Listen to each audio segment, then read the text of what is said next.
Congolaises, Congolais, chers compatriotes, il y a 6 ans, je prenais congé de mes responsabilités en tant que président de la République, chef de l'État. Et fait inédit dans notre pays, en près de 60 ans d'indépendance. J'ai passé pacifiquement la main à un nouveau chef d'État. Depuis lors, je m'étais imposé un strict devoir de réserve, y compris quand j'ai fait l'objet, directement ou par mes proches interposés, de provocations, de déni de droit, d'humiliation, d'imputations dommageables et d'autres multiples atteintes à ma dignité. D'abord, parce que je suis convaincu que le temps est le meilleur allié de la vérité, un antidote lent mais puissant contre le venin du mensonge et de la délation. Mais aussi et surtout, parce qu'agir autrement aurait fait le jeu de ceux qui, par cette campagne odieuse, cherchaient à détourner l'attention de notre peuple de leur incapacité, aujourd'hui avérée, à répondre à ses attentes et aspirations. J'ai enfin décidé de briser ce long silence, de sortir de ma réserve et de m'adresser à vous parce que l'enjeu est de taille. Il est même existentiel. Non pas pour ma famille politique ou biologique, moins encore pour ma modeste personne, mais plutôt pour la nation congolaise et pour l'avenir de notre cher et beau pays. J'ai décidé de briser le silence parce qu'au vu de la situation que traverse notre pays, continuer à me taire m'aurait rendu poursuivable devant le tribunal de l'histoire pour non-assistance à plus de 100 millions de compatriotes en danger. Je saisis cette opportunité pour partager avec vous mes réflexions et participer ainsi à la recherche de la solution à la crise que traverse notre pays, la République démocratique du Congo, terre de nos ancêtres, car il est gravement malade et son pronostic vital engagé. Mieux que quiconque, vous en êtes conscient, car vous en faites quotidiennement les frais dans votre chair et vous en payez le prix. Mes chers compatriotes, vu l'importance stratégique de notre pays et le rôle qu'il est appelé à jouer, j'avais, de l'avènement au pouvoir du chef de l'État actuel, conclu avec lui un accord donnant naissance à la coalition entre nos forces politiques respectives. À propos de cet accord, beaucoup de contre-vérités ont été dites, y compris, fort malheureusement, par celui qui est censé connaître la vérité, parce qu'en étant l'un de 2 principaux signataires. En attendant qu'au moment opportun, la vérité soit rétablie, preuve irréfutable à l'appui, permettez-moi pour l'instant d'affirmer qu'en ce qui me concerne, la conclusion de cet accord n'avait pour seule motivation que l'intérêt supérieur de la nation. Par cet accord de mutualisation de forces, j'entendais en effet permettre à mon successeur d'exercer dans la direction des affaires de l'État plus de pouvoir effectif que ce que la faible représentation de sa famille politique au sein de la nouvelle Assemblée nationale était en droit de lui conférer. Je voulais par ailleurs faciliter le fonctionnement harmonieux des institutions et éviter à la nation, comme à notre jeune démocratie, d'éventuelles crises politiques qui leur auraient été fatales. Cette première alternance pacifique et civilisée à la tête du pays avait suscité d'autant plus d'espoir qu'en janvier 2019, notre pays s'est trouvé en bien meilleur état qu'au moment de ma propre accession à la magistrature suprême en janvier 2001. Alors que j'avais trouvé un pays au bord de l'implosion, miné par une longue dictature et des guerres, sans institutions républicaines, économiquement en faillite et socialement déchiré. Bref, un pays dont l'incertitude de lendemain menaçait la stabilité de toute la région. Le 24 janvier 2019, j'avais en effet légué un bien meilleur héritage à mon successeur, à savoir un pays réunifié, largement pacifié et dont les limites territoriales correspondaient exactement à celles qu'elles étaient au 30 juin 1960. Une nation reconstituée, réconciliée et fière de sa diversité. Un État doté d'une constitution progressiste et des institutions fonctionnant harmonieusement. Une économie dynamique et résiliente et débarrassée du fardeau de la dette hérité de régimes antérieurs, du fait de multiples réformes structurelles engagées. Une armée nationale républicaine de plus en plus professionnelle et capable de relever le défi de la défense de l'intégrité du territoire national. Une démocratie en constante consolidation, avec notamment l'organisation sur fonds propres d'un troisième cycle électoral. Le cœur serré, je constate qu'à peine 6 ans après, ce bel héritage en indivision, légué à l'ensemble de notre peuple, a été complètement dilapidé par celui qui en avait reçu la garde. Que notre pays offre un spectacle de plus désolant et qu'il suscite d'autant plus de désespoir au sein de notre peuple et de pitié et de moquerie à travers le monde, que l'inconscience de ses dirigeants ne permet aucun espoir de redressement. Cette détérioration rapide de la situation générale du pays est principalement due à l'iverse du pouvoir sans limite.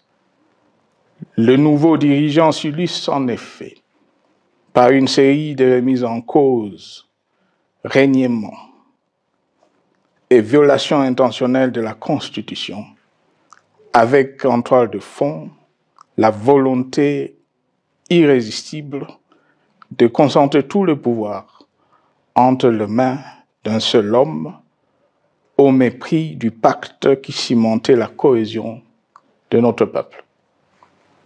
Le premier acte de remise en question de ce pacte républicain, véritable socle de stabilité et de cohésion nationale, a consisté à violer délibérément la Constitution et les lois pertinentes lors du premier remaniement de la Cour constitutionnelle par le président de la République. La violation de ce texte juridique, fondement de tout état de droit, pour de simples raisons de confort politique est devenu depuis lors une marque distinctive de la gouvernance de notre pays. Dans le même esprit, en décembre 2020, il fut organisé un coup d'État institutionnel à la suite du renversement en pleine mandature d'une majorité parlementaire, pourtant dévolue par le peuple souverain, ainsi que le gouvernement qui en était issu. S'en sont ainsi suivis la nomination illégale de membres de la Commission électorale nationale indépendante, ainsi que le simulacre des élections de décembre 2023, organisées en violation du cadre juridique et de normes internationales pertinentes, qui, par une ampleur sans précédent de la fraude, ont amplifié l'illégitimité des institutions et de leurs animateurs. Le coup de grâce a été donné par l'annonce du projet de changement de la Constitution, un projet dont la réalisation liquiderait totalement le consensus national de Sun City. Les conséquences négatives de cette gouvernance non orthodoxe sont pour le moins stupéfiantes. Le pays est ainsi devenu un espace de non-droit. La République a cessé d'être démocratique et la volonté du chef de l'État tient désormais lieu de loi suprême, supplantant la Constitution et les lois. En revanche, érigé en politique du gouvernement, le populisme et la démagogie, le mensonge et l'arrogance, la discrimination et la stigmatisation de certaines composantes de notre peuple, l'institutionnalisation du tribalisme et du népotisme, l'opposition de communautés nationales les unes aux autres, le discours de haine et l'injustice ainsi que l'impunité ont d'autant plus aisément détruit la cohésion nationale et le vivre ensemble que l'opulence outrancière et le non-respect de la parole donnée sont les maîtres mots de la classe politique au pouvoir. Ce qui a rendu le pays fragile et donc vulnérable. Plus grave, le repli identitaire, dangereux pour l'édification de toute nation, a refait surface, avec ses vieux démons dont l'intolérance et la division est circonstance aggravante. Cela est non seulement toléré et impuni, mais aussi et surtout véhiculé et financé par les tenants du pouvoir. Face à cette dérive, le Parlement a abdiqué de sa mission constitutionnelle de contre-pouvoir. Il a ainsi cessé d'être le temple de la démocratie, le lieu par excellence de l'expression législative et la volonté du souverain primaire, pour ne plus être qu'une chambre d'enregistrement de la volonté d'une seule personne. Quant à la justice, garante constitutionnelle de liberté publique et du socle de valeurs qui structure notre identité et forge notre unité, elle a complètement démissionné de ses responsabilités, se laissant ouvertement instrumentalisée à des fins politiques. Elle n'est donc plus qu'un instrument d'oppression d'une dictature qui tente désespérément de survivre à contre-courant de l'histoire, par la terreur et l'imposition de la pensée unique. Rôle peu louable, qu'elle partage avec les milices tribales, ainsi que la police et le service de renseignement, eux aussi détournés de leur noble mission de protection des citoyens et de sécurisation de l'État. Sur le plan économique, la situation est de plus inquiétante.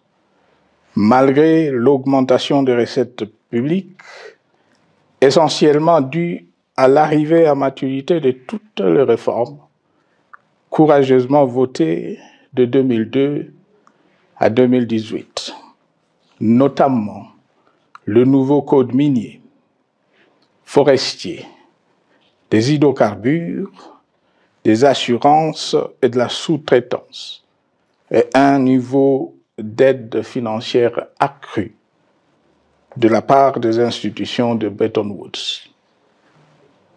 Aucun investissement n'a été réalisé pour doter le pays d'infrastructures modernes, soutenir des réformes structurelles et stimuler la croissance. Par contre, l'inflation et la dépréciation monétaire, jadis vaincues, sont de retour. La corruption et le détournement de deniers publics ont atteint un niveau inédit. Et l'endettement public que nous avions maîtrisé de 2010 a de nouveau grimpé en flèche, dépassant la barre de 10 milliards de dollars et suscitant des inquiétudes légitimes quant à la solvabilité à moyen et long terme du pays. Les conséquences sur le plan social sont aussi dramatiques. Aggravation du chômage, accumulation des arriérés des salaires des agents de l'État, baisse drastique du niveau de vie de la population et recrudescence du banditisme urbain, de l'exode rural et de la famine dans un nombre croissant de provinces. Les Congolais sont désormais en proie à une véritable angoisse existentielle. Parmi les victimes résignées de ce gâchis se trouve en bonne place notre jeunesse, qui a été pourtant de tout le combat démocratique et qui a beaucoup cru aux vertus de l'alternance pacifique. Aujourd'hui, sans repère ni perspective sérieuse du lendemain, ils se sont abandonnés, laissés à la merci des entrepreneurs de conflits et de vendeurs d'illusions de tous bords. Rien de ce qui lui a été promis depuis 6 ans n'a été réalisé.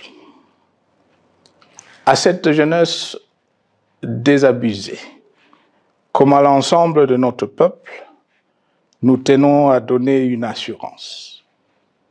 L'échec d'un régime compromet, mais ne scelle pas définitivement le sort d'un peuple.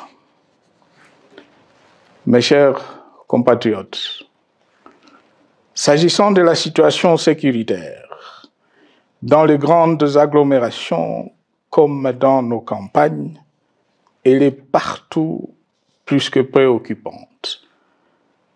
C'est le cas notamment au nord Kivu, au sud Kivu, en Ituri, au Maniema, au Tanganyika, au Katanga et au Mai-Ndombe, province pourtant voisine de Kinshasa, capitale du pays et siège des institutions.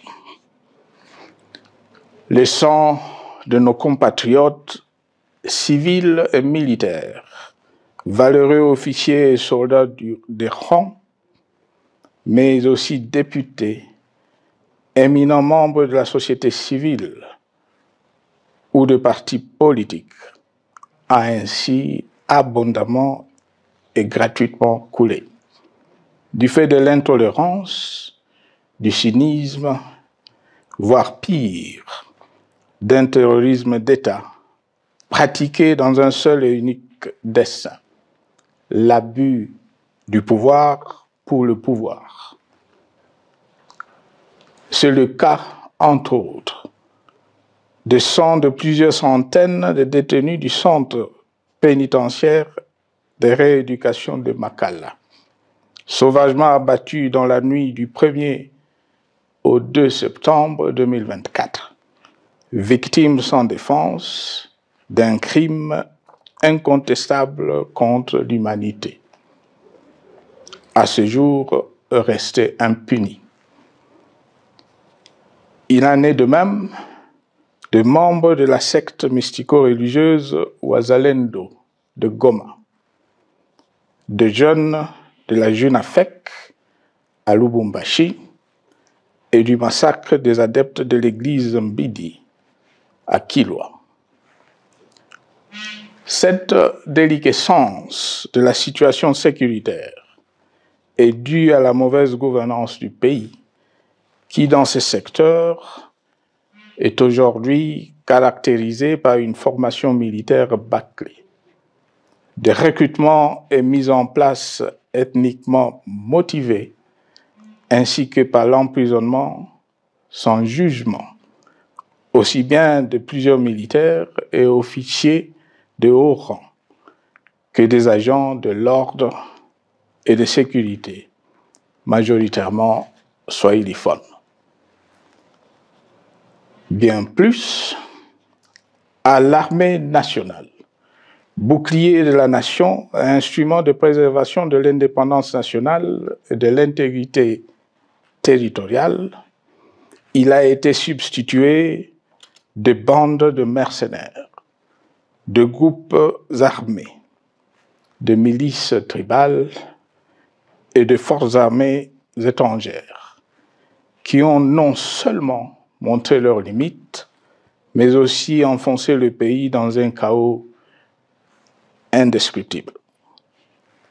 L'État a ainsi perdu le monopole de la violence légitime en sous-traitant aux groupes armés, autrefois maîtrisés, le maintien de l'ordre public et de la tranquillité nationale.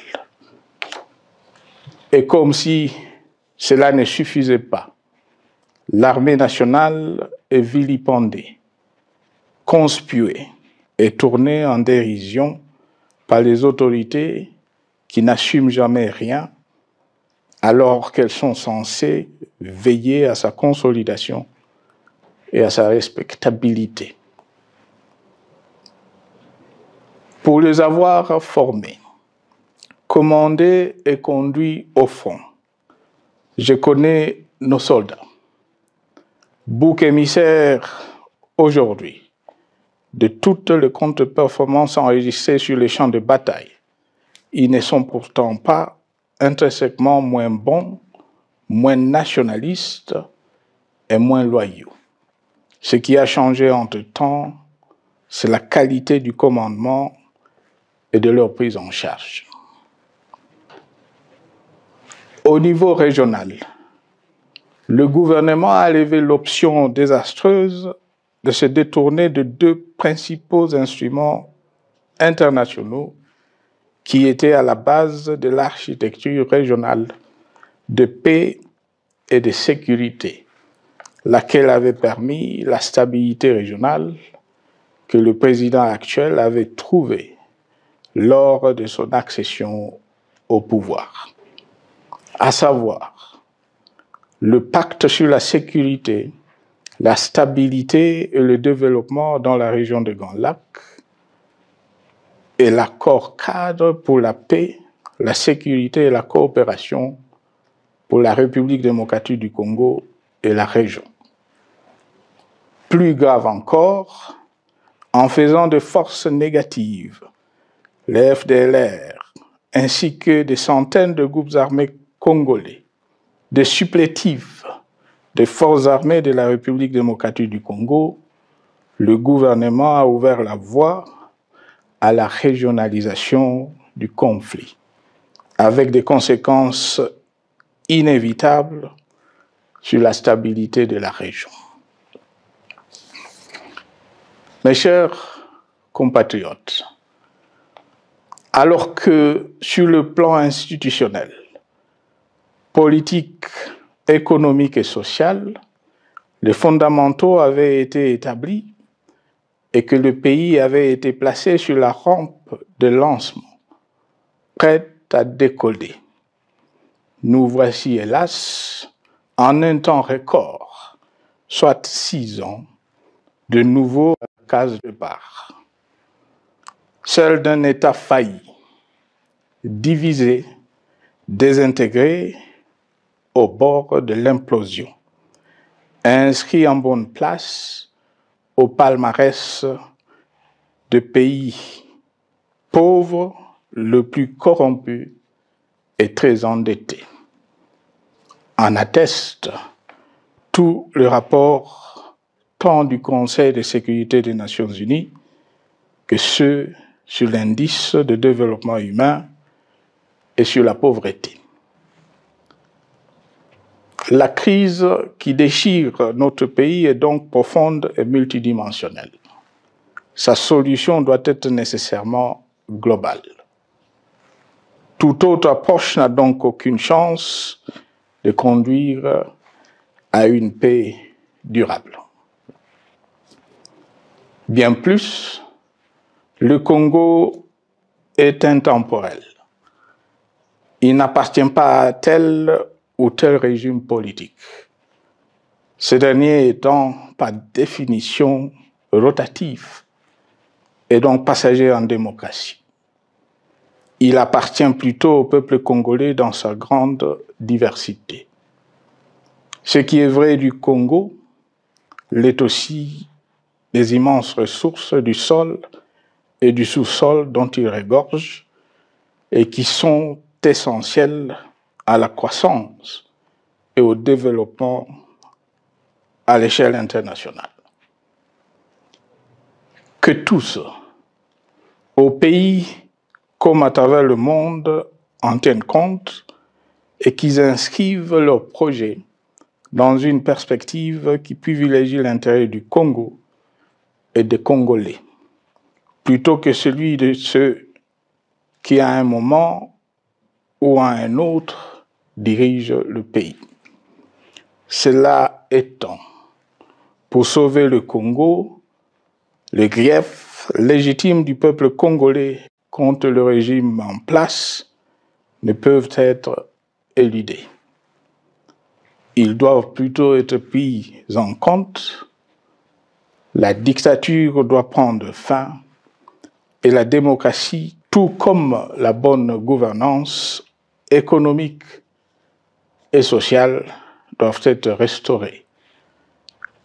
Car, comme en témoigne l'histoire, il ne peut y avoir de solutions sécuritaires définitives sans solution politique sincère. Sinon, il y aura de nouvelles vagues de convulsions politiques, de troubles à la paix, d'insécurité, d'instabilité institutionnelle, de conflits armés et de guerres civiles.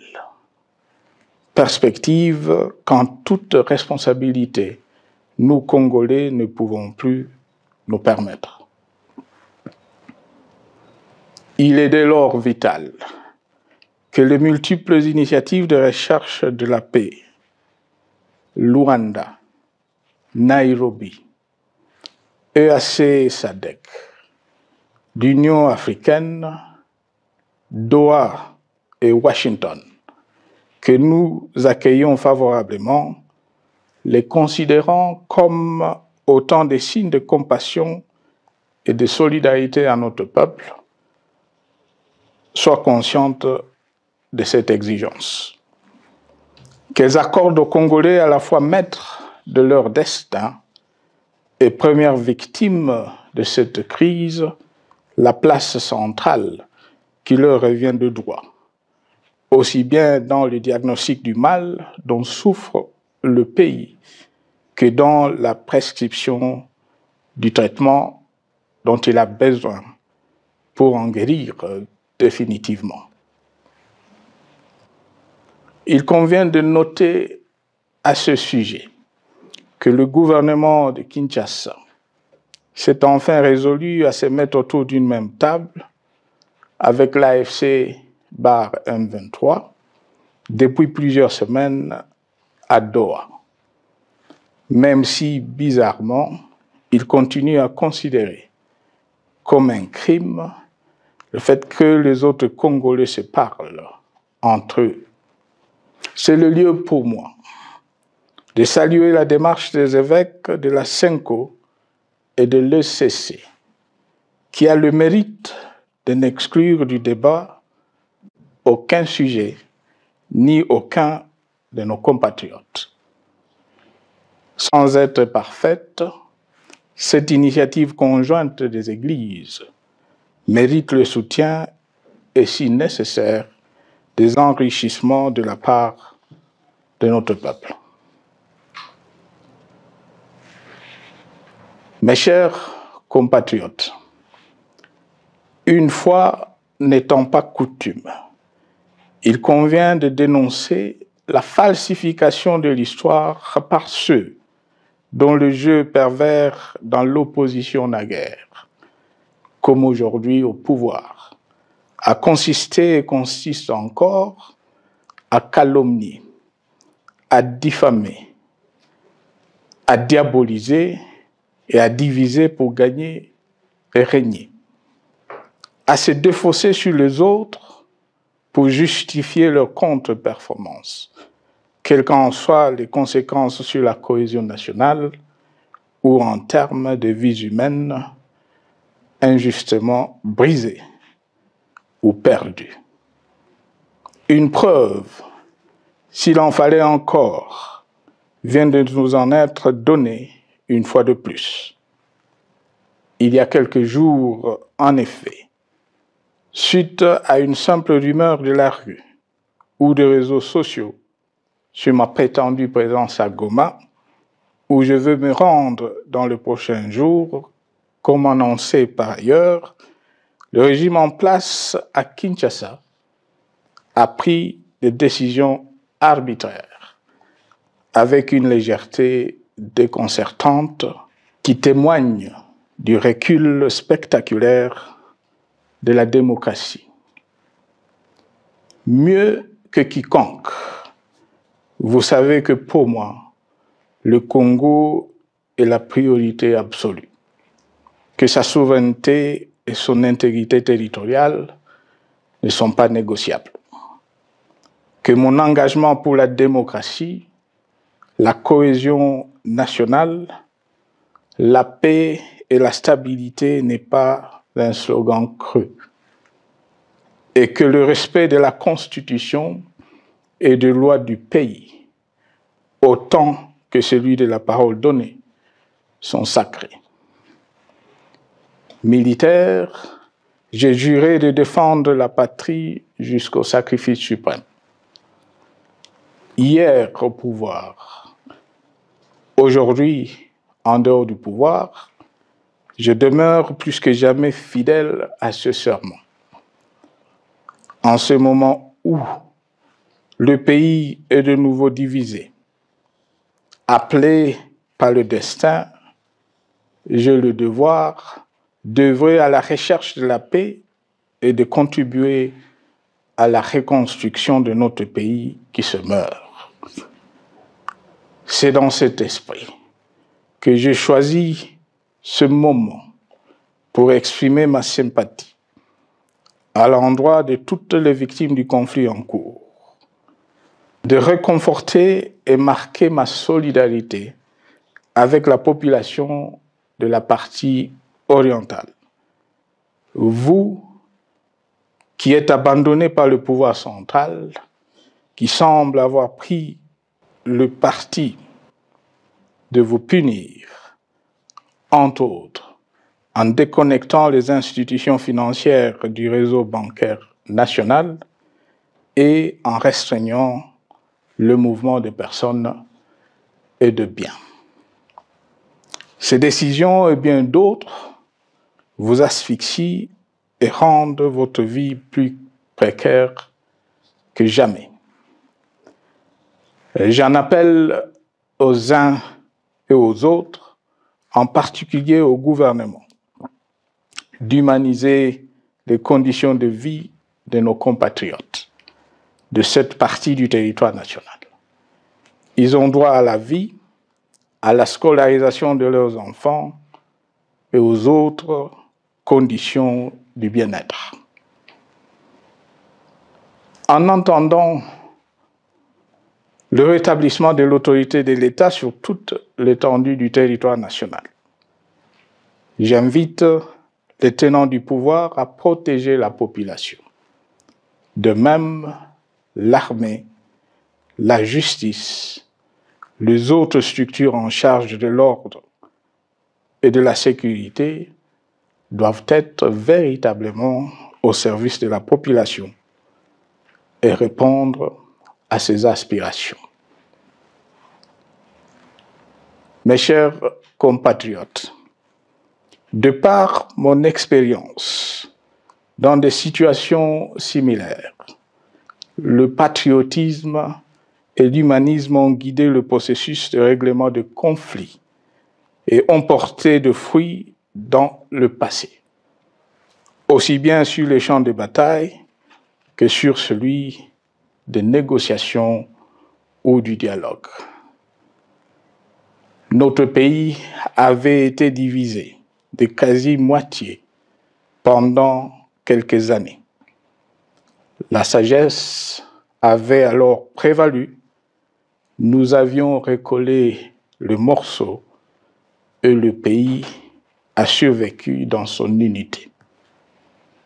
C'est ainsi qu'après quelques années de réflexion sur la crise en cours, après avoir consulté des chefs d'État et des anciens chefs d'État de la région, ainsi que des acteurs politiques et sociaux, nationaux et étrangers, j'ai fait ce jour une proposition qui engage la nation tout entière à un sursaut patriotique pour un pacte citoyen afin de tirer le pays du gouffre. Le travail hardi qui s'impose à nous portera notamment sur les 12 points suivants. 1. Mettre fin à la dictature, mieux à la tyrannie. 2. Arrêter la guerre. 3. Rétablir l'autorité de l'État sur toute l'étendue du territoire national. 4. Restaurer la démocratie en revenant aux fondamentaux d'un véritable État de droit. 5. Rétablir les libertés fondamentales. 6. Réconcilier le Congolais et reconstruire la cohésion nationale. 7. Relancer le développement du pays par la mise en place d'une bonne gouvernance économique, une gestion administrative et financière orthodoxe et une répartition équitable des ressources nationales. 8. Relancer le dialogue sincère et permanent avec tous les pays voisins en vue de l'instauration de la paix et du développement durable dans la région. 9. Rétablir la crédibilité du pays auprès de partenaires au niveau tant régional, continental qu'international. 10. Neutraliser tous les groupes armés nationaux et étrangers et rapatrier ces derniers dans leur pays d'origine. 11. Mettre définitivement fin au recours et à l'utilisation de mercenaires, conformément à la Convention de l'Union africaine sur l'élimination du mercenariat en Afrique du 3 juillet 1977 et à la résolution des Nations Unies du 4 décembre 1989 portant sur la Convention internationale contre le recrutement, l'utilisation, le financement et l'instruction de mercenaires et rapatrier sans condition ceux qui sont déjà déployés sur le sol congolais. 12. Ordonner le retrait sans délai de toutes les troupes étrangères du territoire national. À ce sujet, je salue la décision sage des pays de la SADC de retirer les troupes de la SAMI DRC de notre pays. Vu l'immensité de la tâche ainsi décrite, je lance un appel solennel à tous les Congolais, sans distinction de sexe, d'ethnie, d'âge, de classe sociale, de zone géographique ou d'appartenance politique, qui aiment passionnément le Congo, qui sont prêts à tous les sacrifices, qui adhèrent sans réserve au pacte républicain de Sun City et qui tiennent au respect de la Constitution du 18 février 2006, à se dire autour de ces objectifs. Il s'agit de la refondation de l'État et de l'édification d'un pays qui a perdu ses repères. Mobilisons-nous et mettons à profit tous les moyens à notre disposition pour restaurer l'unité nationale, sauver le Congo et préserver son indépendance, car l'Afrique et le monde nous regardent. Mes chers compatriotes, le Congo vaut mieux que la caricature qu'en donnent ses dirigeants actuels. Le Congo mérite mieux que cette politique extérieure faite de jérémiades et de mendicité. J'ai donc la ferme conviction que le peuple congolais est capable, aujourd'hui comme en 1960, de vaincre le démon de la division, qu'il est capable aujourd'hui, comme au cours de la décennie 90, de vaincre la tyrannie et la tentation du pouvoir absolu, qu'il est capable aujourd'hui, comme en 2003, de prendre le dessus sur ce qui nous divise et de mettre fin à la violence armée qui oppose ses enfants. Pour y parvenir, chacun doit jouer sa partition. Je m'engage à jouer la mienne. Que Dieu bénisse la République démocratique du Congo, qu'il bénisse individuellement chacun de vous. Je vous remercie.